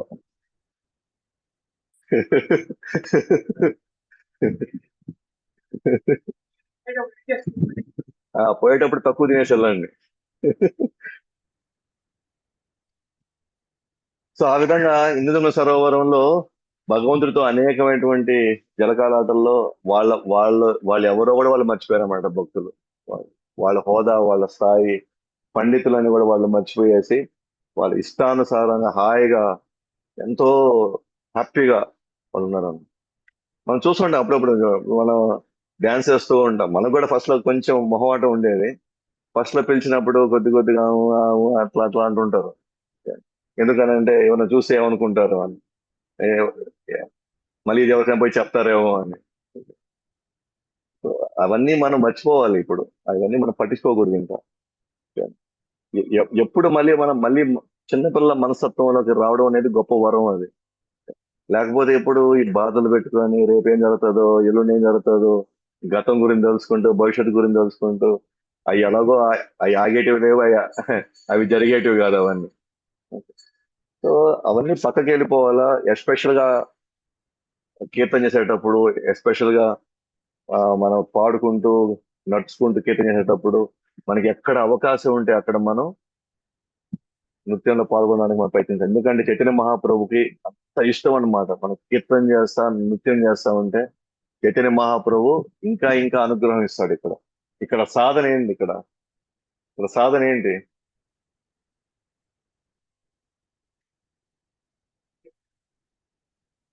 కీర్తన నృత్యం ఇక్కడ సాధన. ఓకే. ఒక మూల కూర్చొని మన మన లోకంలో మనం ఉండడం. ఇక్కడ సాధనే కీర్తన చేయడం, డాన్స్ చేయడం అంతే ఇక్కడ. ఏదైతే మన సహజ స్వభావం ఇది, వైకుంఠంలో మన సహజ స్వభావం ఇది. వైకుంఠంలో నడక నాట్యం లాగుంటుంది, మాట కీర్తన లాగుంటుంది. ఆ సహజ స్వభావమే ఇక్కడ మనకి ఏమవుతుంది, ఒక సాధన కింద మారుతా ఉంది అనమాట. సో ఆ విధంగా మనం ఇంద్రజమున సరోవరంలో వీళ్ళ యొక్క వ్యవహారాలు, వీళ్ళ వీళ్ళ యొక్క లీలన్నీ మనం చూసాం. ఇప్పుడు ఇంకొక సరోవరంలోకి వెళ్తున్నాం. దాని పేరు వచ్చేసి మార్కండేయ సరోవరం. మహాతీర్థాల్లో, పంచమహాతీర్థాల్లో మార్కండేయ సరోవరం పేరున్నారు ఎప్పుడైనా? ఎవరు మార్కండేయుడు? ఆ మృత్యుంజయుడు అంటే మరణం ఉంది. మరణం లేకుండా ఏం లేదు. 7 కల్పాల వరకు తనకి మరణం లేదు.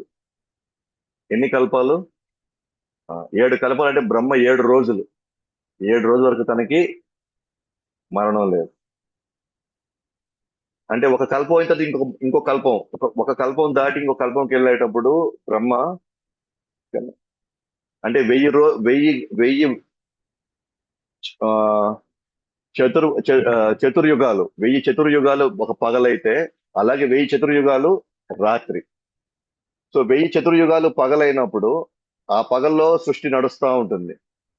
మళ్ళీ రాత్రి అయ్యేసరికి ఆ సృష్టి మొత్తము నీళ్ళల్లో కలిసిపోతుంది. ముఖ్యంగా గర్భోదక సముద్రంలో కలుస్తుంది.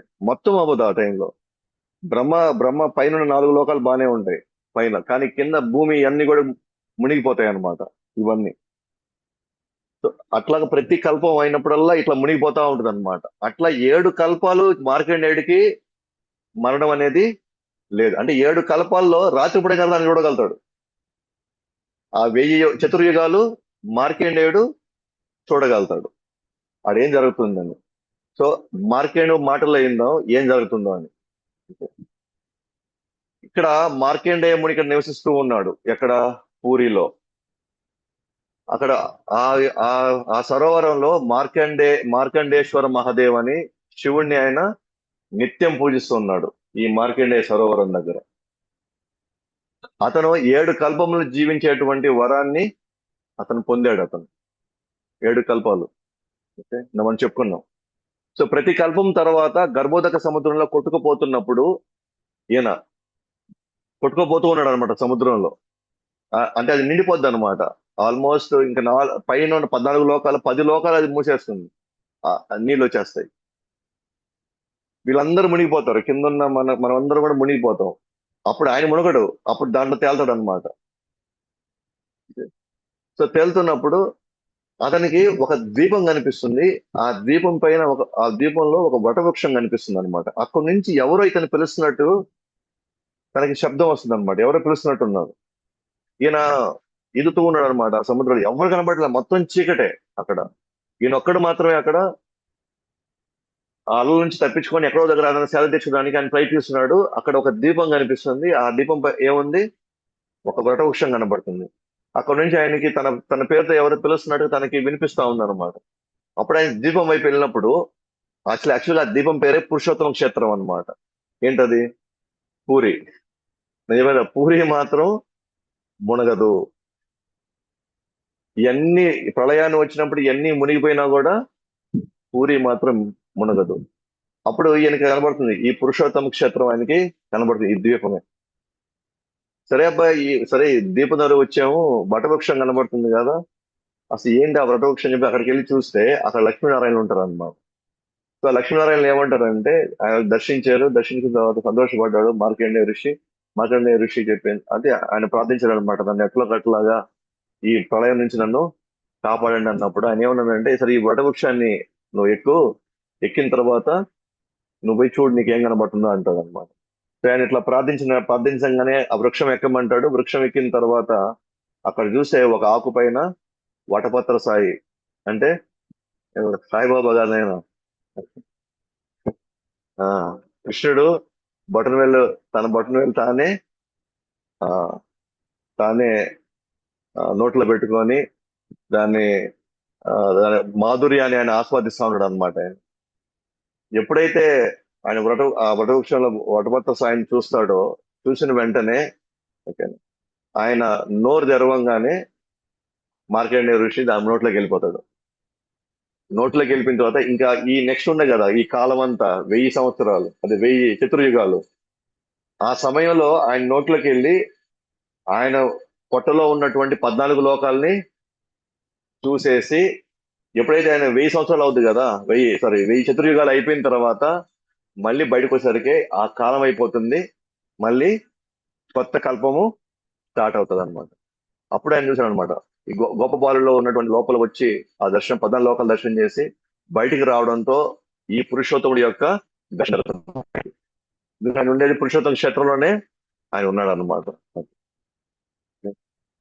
అందుకే నేను చెప్తాను అనమాట, పురుషోత్తముడు అంటే ఈ స్థానం ఎప్పటికీ నశించదని చెప్తాను అనమాట. కాబట్టి నువ్వు ఇక్కడ కానీ ఉన్నావు అనుకోండి, ఈ కల్పాలు వచ్చినా కూడా నువ్వు కాపాడబడతావు అన్నప్పుడు మాత్రమే ఆ మార్కండేయుడు పూరిలో స్థిరపడిపోతాడు అనమాట. పూరిలో స్థిరపడి ఈ సరోవరం దగ్గర నిత్యమైన శివుణ్ణి మార్కండేయ మార్కండేశ్వర మహాదేవ్ ఆ పేరు మీద ఆయన నిరంతరంగా ఆయన్ని పూజిస్తాడు అనమాట. దానికి పక్కనే ఇంకొక మహాదేవుడు కూడా ఉన్నాడు అన్నమాట, ఆయన పేరు నీలకంఠేశ్వర మహాదేవ్ అని, అది తర్వాత చెప్పుకుంటాం. అయితే ఈ ఈ ఈ సరోవరంలో సంవత్సరానికి ఒకసారి కాళీయ మర్దన లీల ఉంది కదా, అది గొప్ప ప్రదర్శన చేస్తారనమాట అక్కడ, ఒకరోజు ఉత్సవం కింద ఈ సరోవరంలో. అంటే కాళీయుడు ఎక్కడ కనిపిస్తాడు? నీళ్ళల్లో, సరోవరంలో నీళ్ళలో కనిపిస్తాడు. అదే విధంగా కూడా సంవత్సరానికి ఒకసారి ఒక డ్రామా లాగా, ఒక పెద్ద ఉత్సవం లాగా ఇక్కడ ఈ సరోవరం చుట్టూ అందరూ రావడం, ఆ డ్రామా వేయడం, దానికి సంబంధించిన కీర్తనలు, భజనలు అన్ని కూడా జరుగుతాయి అన్నమాట. ఎవరైతే ఈ సరోవరంలో ఎవరైతే స్నానం చేస్తారో వాళ్ళు ఒక రాజసూయ యజ్ఞం, ఒక అశ్వమేధ యజ్ఞం చేసిన దాంతో సమానం అంట, ఎవరైతే ఇక్కడ చేస్తారో. సో ఆ విధంగా మనం గమనించుకుంటే కనుక ఈ సరోవరం అనేది మార్కండేయ ఋషి ఇప్పటికీ నివసిస్తూనే ఉన్నాడనేటువంటి ఒక నమ్మకం అన్నమాట. తర్వాత ఉండేది రోహిణి కుండ్. ఇప్పుడు ఎన్ని చూసాం మనం పంచమహా తీర్థాల్లో? ఏమేమి చూసాం మనం? శ్వేతగంగ,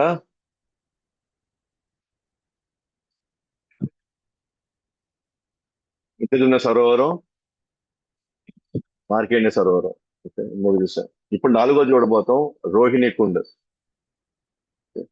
సో రోహిణి కుండ్ అని ఇది కూడా పంచమహాతీర్థమే. అయితే ఇప్పుడు అది కోనేరు లాగా లేదు. ఇప్పుడు మనకి ఇక్కడ నేను మీకు చూపించేటువంటి విధంగా కోనేరు అయితే లేదు ఇప్పుడు. యాక్చువల్ గా ఆ కోనేరు నీలమాధవుడు, ఫస్ట్ లో మనం చెప్పుకున్న కథ ఉంది కదా, నీలమాధవుడు దగ్గరే ఈ రోహిణి కుండ కూడా ఉండింది అనమాట. ఎప్పుడైతే నీలమాధవుడు అక్కడి నుంచి ఆయన కనుమరుగయ్యాడో అప్పుడు రోహిణి కుండ కూడా అక్కడి నుంచి ఈ కోనేరు రూపం నుంచి కనుమరుగైపోయింది అనమాట. ఇప్పుడు అది ఎక్కడుంది అని అంటే ఒక చిన్న బావి రూపంలో జగన్నాథ మందిరంలోనే ఉందన్నమాట. సో ఆ కోనేరులోనే మనం చెప్పుకున్నట్టు ఒక కాకి, భూషాండ కాకి వచ్చి దాంట్లో వాలడం, అది చతుర్భుజ విష్ణుదూత రూపాన్ని తీసుకొని వెళ్ళిపోవడం జరుగుతుంది. సో ఆ రోహిణి కుండ్ నిరంతరం ఏమంటారంటే, యాక్చువల్ గా సృష్టి 7 నుంచే ప్రారంభం అవుతుందంట, ఈ కుండ నుంచే.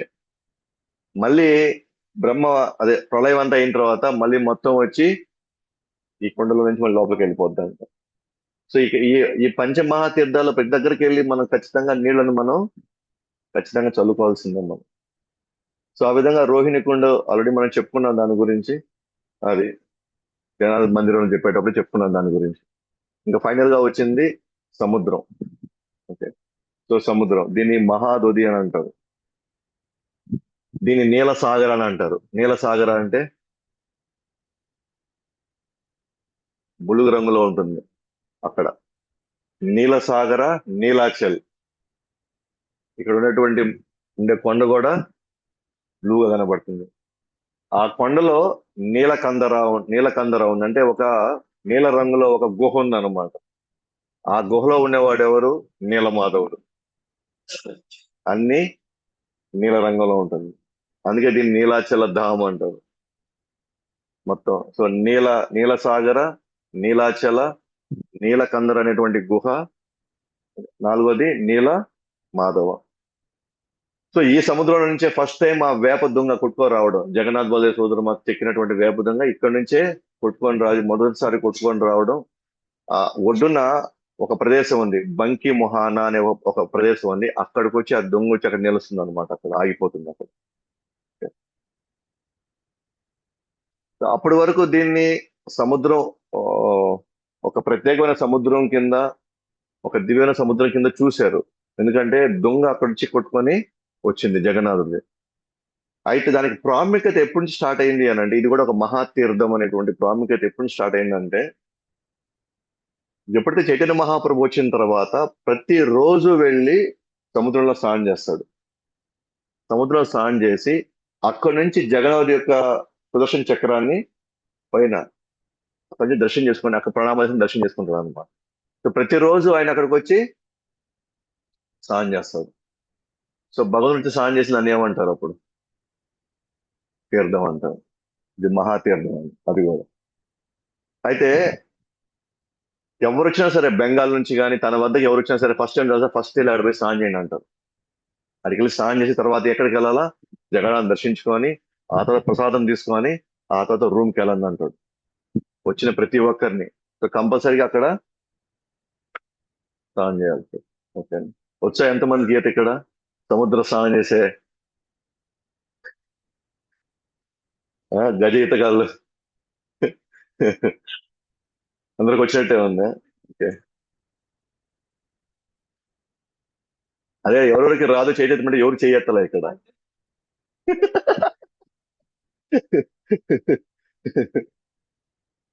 సో ఒకవేళ లోపల దిగే సాహసం చేయలేకపోతే కనీసం నీళ్ళైనా చల్లుకోండి పాపం, మీకు అంతవరకే. ఆ పొద్దున సాయంత్రం అప్పుడు అలొస్తే. సో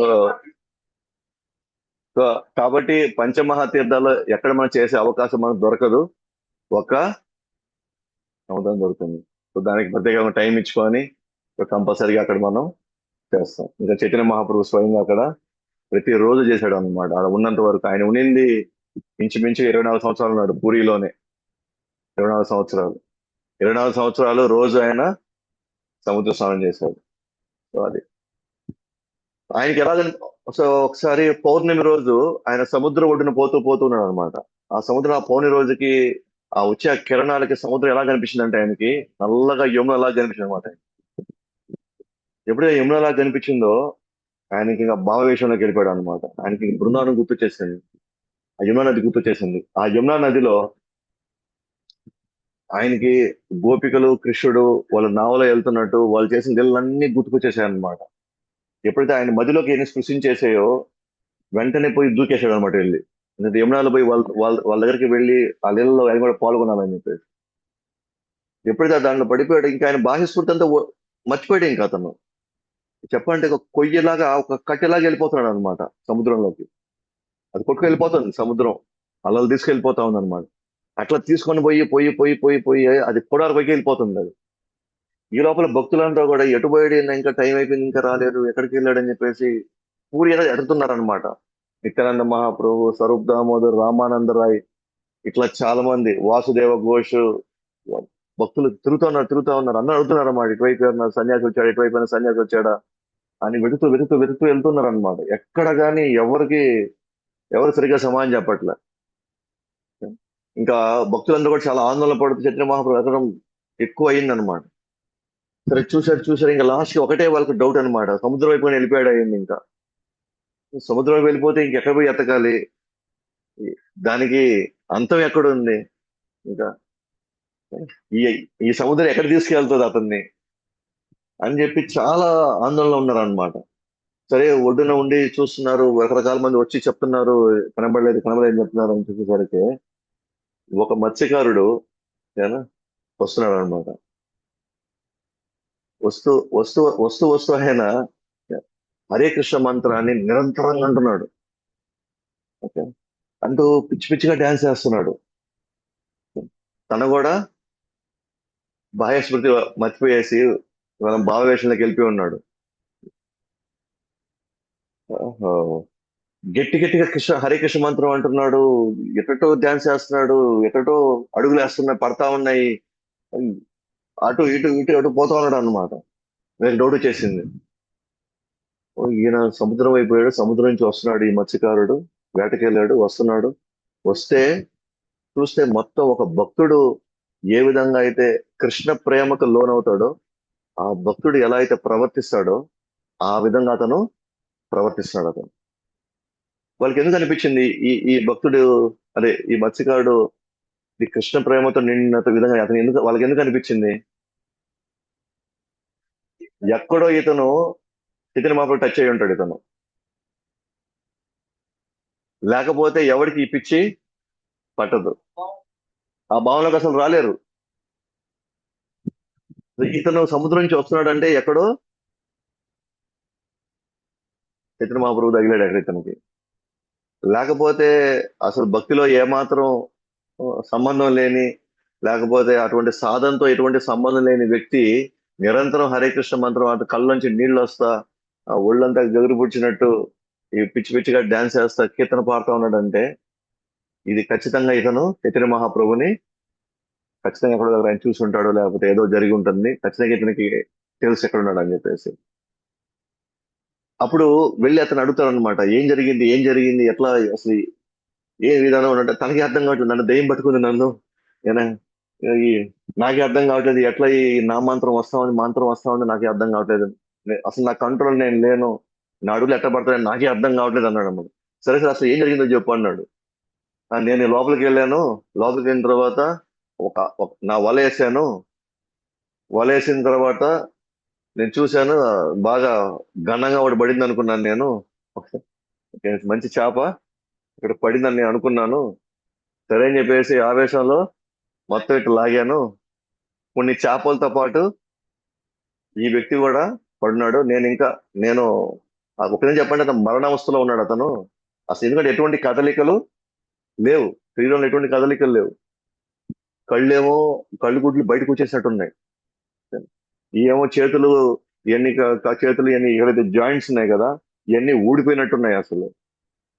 అసలు ఏమాత్రం అసలు స్పృహలో అసలు అసలు లేడు. సరే ఏందబ్బా ఎవరబ్బా ఈ వ్యక్తి అని చెప్పేసి నేను ఆ వలను బయటికి తీసి నేను ఓడలో అంటే బోట్ లో వేసుకునే క్రమంలో ఆయన చెయ్యి అట్ట తగిలిందబ్బా అంతేను, ఆయన చెయ్యి అట్ట తగిలింది అంతే. ఇంకా అప్పటి నుంచి నేను ఏమయ్యాను నాకే అర్థం కావట్లేదు. నాకు భయం వేసి ఆ పక్కన ఒడ్లో ఆడే వదిలేశాను నేను ఆయన్ని. ఎందుకంటే నాకేమవుతుందో నాకే అర్థం కావట్లే, ఇంక దీని నెక్స్ట్ పరిణామం ఎలా ఉండబోద్దో కూడా నేను ఊహించుకోవాలి. ఇంక ఈయనకి ఏమైనా చేశాను అనుకోండి, ఇంకేమైనా జరిగింది అనుకో అక్కడ, నేను ఒక్కడే ఉన్నా బోట్ లో అక్కడ, నాకు భార్య బిడ్డలు ఉన్నారు, నేను తర్వాత వచ్చి ఎన్ని చూసుకోవాలి నేను, నాకేం తర్వాత ఈయన పెట్టుకుంటే మళ్ళీ నేనే పరిస్థితికి వెళ్తాను నాకే తెలియని చెప్పి ఆడ వదిలేశాను అంటాడు. అదేమంటే నేను నిజంగానే ఒక దయ్యం పట్టినట్టు అయిపోతుంది నాకు, నామ సంకీర్తన చేసుకుంటూనే ఉన్నాను అంటే, అప్పుడు స్వరూప్ దామోదర్ ఉంటాడు అనమాట. స్వరూప్ దామోదర్ వచ్చి చైతన్య మహాప్రభు అనే ఒక మంచి పండితుడు అనమాట, అసిస్టెంట్ అనమాట. నీకేం పర్లేదులే, ఆ దయ్యం పట్టే వ్యక్తి నేనున్నాను, నాకు బాగా దానిలో ప్రావీణ్యం ఉంది, నీ దయ్యం నేను వదిలిస్తానులే అంటాడు. అప్పుడు సో తనకి బాహ్య స్థితిలోకి రావడానికి కావాల్సిన హరే కృష్ణ మంత్రం చేసుకుంటూ, సో ఆయనకు కావాల్సిన మాటలు చెప్తూ తన బాహ్య స్థితిలోకి తీసుకొచ్చేస్తారు. ఇంటికి ఎక్కడ వదిలేదు స్వామి ఆయన నన్ను అడిగారు. ఇక పలానా దగ్గర నేను వదిలినాను అంటే, అప్పుడు ఇలా భక్తులంతా వెళ్ళేసి ఆయన్ని తీసుకొని వచ్చి మహాభక్తు ఆయన క్షేమంగా తీసుకొని వచ్చి దగ్గర పెట్టమని. ఎందుకనంటే చైతన్య మహాప్రభు ఏదైతే ఆయన కనబరుస్తున్నారు చూసారా, అది యోగంలో పొందే ఆనందంలో పరాకాష్ట అది. యోగంలో పొందేటువంటి ఆనందం యొక్క పరాకాష్ట అది.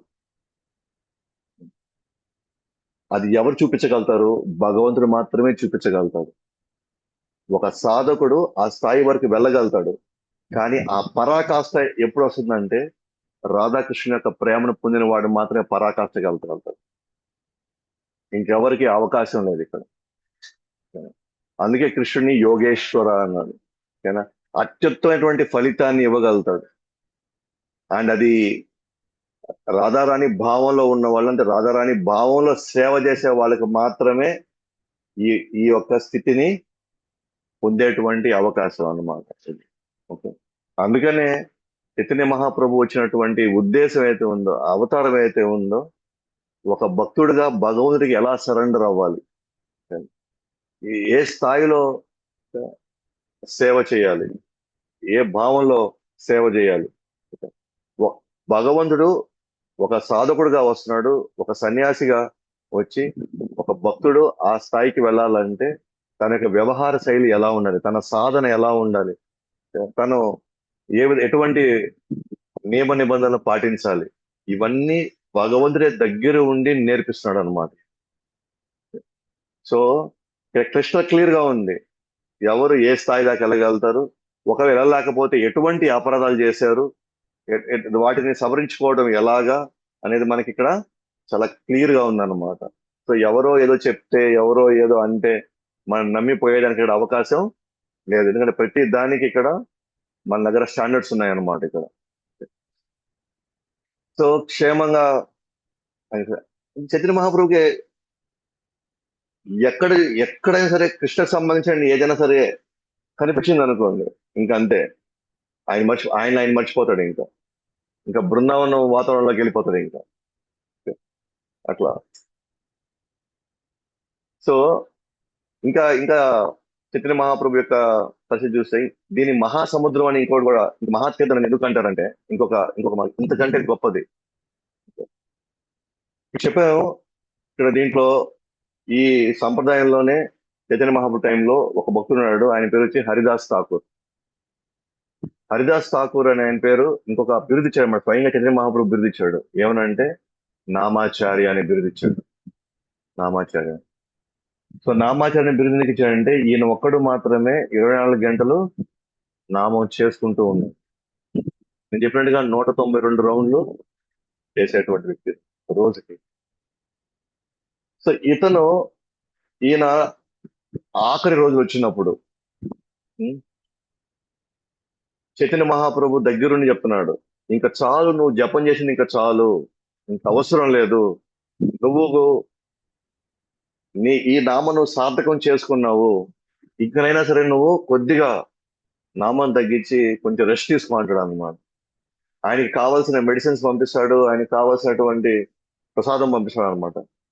కానీ హరిదాస్ ఠాకూర్ మాత్రం లేదు, 192 రౌండ్లు అయిన తర్వాతే నేను తీసుకుంటా అంటాడు. అంటే చివరికి ఆయన నామం చేస్తూ చేస్తూ చేస్తూ చేస్తూనే ఫైనల్ గా లాస్ట్ ఒక కోరిక కోరుకుంటాడు చైతన్య మహాప్రభు. ఏమంటాడంటే, నేను శరీరం వదిలే సమయంలో నీ పాదాలు నా హృదయం మీద ఉండాలి, నేను నిన్ను చూస్తూ ఉండాలి, ఆ యొక్క సందర్భంలో నేను నా యొక్క శరీరాన్ని వదలని చెప్పేసి ప్రార్థిస్తాడు అనమాట. అది ఇంకా ఇంకా ఆఖరి క్షణాల్లో చైతన్య మహాప్రభు రావడం, సో ఆయన ఆయన పాదాలు తీసుకొచ్చి ఆయన దగ్గర పెట్టడం, నేను చూసినప్పుడు ఆయన శరీరం వదులుతాడు అనమాట. వదిలినప్పుడు ఆ శరీరాన్ని స్వయంగా చైతన్య మహాప్రభు తన చేతులతో తీసుకొని వెళ్ళి ఆ సముద్రంలో దగ్గరుండి కడిగి ఆ సముద్రంలో శరీరాన్ని, ఆ తర్వాత దహన సంస్కారాలు చేయరు, అక్కడంతా కూడా సమాధి చేసేటువంటి కార్యక్రమాన్ని ఆయనే దగ్గరుండి చేస్తారనమాట. భగవంతుడే స్వయంగా వచ్చి ఏం చేస్తాడు తెలుసా, ఆయన శరీరాన్ని తీసుకొని పూరి మొత్తం ప్రతి రోడ్డు తిరుగుతాడు అనమాట. తిరిగి నామ సంకీర్తన చేసుకుంటా భక్తులు హోరాహోరీగా కీర్తన చేస్తా, నృత్యం చేస్తా, ఆయన ఎవరైనా సరే మన దేవాదేవుడు వచ్చి ఒక వ్యక్తిని తన సొంత చేతితో తీసుకొని వెళ్ళి ఆడాడే చేతి పంపించిన కాడు పూరి మొత్తం తిరుగుతాడు అనమాట. పూరి మొత్తం ప్రతి రోడ్డు ప్రతి గుండె తిరుగుతాడు చూపించడానికి. ఓకే. అంటే భగవంతుడు ఏ విధంగా ఒక భక్తుడి కోసం స్వయంగా తానే దగ్గర ఉండి సొంత మనిషిలాగా కార్యక్రమం చేస్తాడో కూడా మనకి ఇక్కడ తెలుస్తుంది అనమాట. అప్పుడు ఆయన చనిపోయిన సందర్భంలో పెద్ద ఉత్సవం చేస్తాడు అనమాట. అంటే ప్రతి ఒక్కరికి ప్రసాదం అందేలాగా ఆ ప్రసాదం కావడానికి కోసం ప్రతి ఒక్కరు వాళ్ళ ఇంట్లో నుంచి వాళ్ళ అంగట్లో నుంచి తీసుకొని కావాల్సిన పదార్థాలన్నీ ఇచ్చేస్తారు అనమాట. అంటే అంటే ఎంతమంది ఉన్నారు పూరిలో, ఎంతమంది ఉన్న పూరిలో అంతమందికి ప్రసాదం.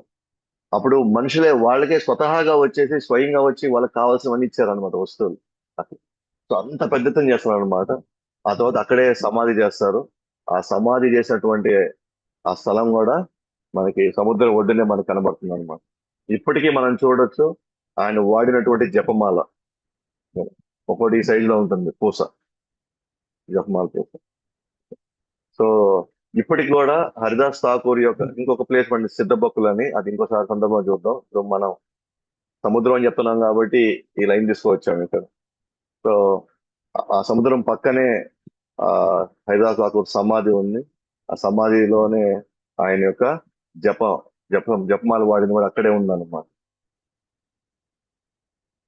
సో ఈ రోజుకి కూడా ఈ ప్లేస్ లో కావచ్చు రెండు సిద్ధబొక్కులు అని ఇంకో ప్లేస్ ఉంటది, ఆయన సాధన చేసిన ప్లేస్ అన్నమాట. ఆయన అక్కడే ఉండి 192 రౌండ్లు చేసినటువంటి ఒక ప్లేస్ ఉంది. ఆయనకి ఒక స్థావరం ఇచ్చాడు ఎవరు, కృష్ణుడు, చైతన్య మహాప్రభు, నువ్వు ఇక్కడే ఉండి నీ సాధన చేసుకోమని. ఆ ప్లేస్ లో ఈ ప్లేస్ లో ఈ రోజులకు కూడా ఆల్మోస్ట్ 500 years అయింది. ఈ రోజులకు కూడా 24 hours కీర్తన చేస్తూనే ఉంటాం. ఎవరో ఒకరు ఉండి 2 గంటల తర్వాత ఇంకొక 2 గంటల తర్వాత ఇంకొకరు అని చెప్పేసి 24 గంటలు 500 సంవత్సరాల నుంచి ఈ రోజుకి కూడా కీర్తన చేస్తూనే ఉన్నాం. సో మనం వారోత్సవాలు చేశాం చూసారా, 7 రోజులు మనం మీరందరూ వెళ్ళి కీర్తన చేశారు చూసారా, అది ఆయన ఆవిర్భవించిన రోజు పురస్కరించుకొని ప్రపంచం అంతా కూడా ఎక్కడ ఇస్కాన్ ఉన్నా సరే ఆ 7 రోజులు కీర్తన చేస్తారు అన్నమాట. వెళ్ళిన వారు కీర్తనలా చేస్తారు. సో ఆ విధంగా హరిదాస్ ఠాకూర్ యొక్క ఒక సమాధి తర్వాత ఈ సముద్రం ఉంది. సో ఈ విధంగా ఈ పంచ తీర్థాల్లో మనం తీసుకునేటువంటి ఆ నీరు ఏవైతే ఉందో నిజంగా అది మహద్భాగ్యం అన్నమాట. సో ఆ ఫలితం గురించి మనం ఆలోచించాల్సిన అవసరం లేదు, ఎందుకంటే మనకి ఆ ఫలితం మనకి అవసరం లేదు. మనం భగవత్ సేవలో భగవత్ స్మరణలో మనం ముందుకెళ్ళాలి అనే ఒక కోరిక తప్ప ఇంకా వేరే కోరిక మనం అడగాల్సిన అవసరం ఉందంటారా? ఉందా? ఇంకా వేరే కోరిక కోరాల్సిన కోరాల్సిన అవసరం మనకి లేదు. ఎందుకంటే ఆ కోరికలోనే అన్ని కోరికలు మనకి ఉన్నాయన్నమాట. సో కాబట్టి సో ఈ విధంగా మనం కానీ చూస్తే కనుక ఈ పంచ మహాతీర్థాల్లో పూరికి చాలా చాలా ప్రాముఖ్యమైనవి. అండ్ అన్ని ఒకే రోజు మనం చూడము, బట్ వివిధ మార్గాల్లో అవి కనిపించినప్పుడు అక్కడ దిగి వాటి గురించి మనం చర్చించుకుంటాం అన్నమాట. సో నెక్స్ట్ చిన్నది ఒకటి ఉంది, ఇది సరోవరమే కానీ ఇది పంచమహాతీర్థం అయితే కాదు, బట్ ఇది ఒక కోనేరు ఇది. ఓకే. ఇక్కడ దీని ఏమంటారు, నరేంద్ర సరోవరం అంటారు. ఇది కూడా మీరు కోనేరులు కానీ చూస్తే చాలా పెద్దవి. ఓకేనా, చాలా పెద్ద కోనేరులు ఇవి.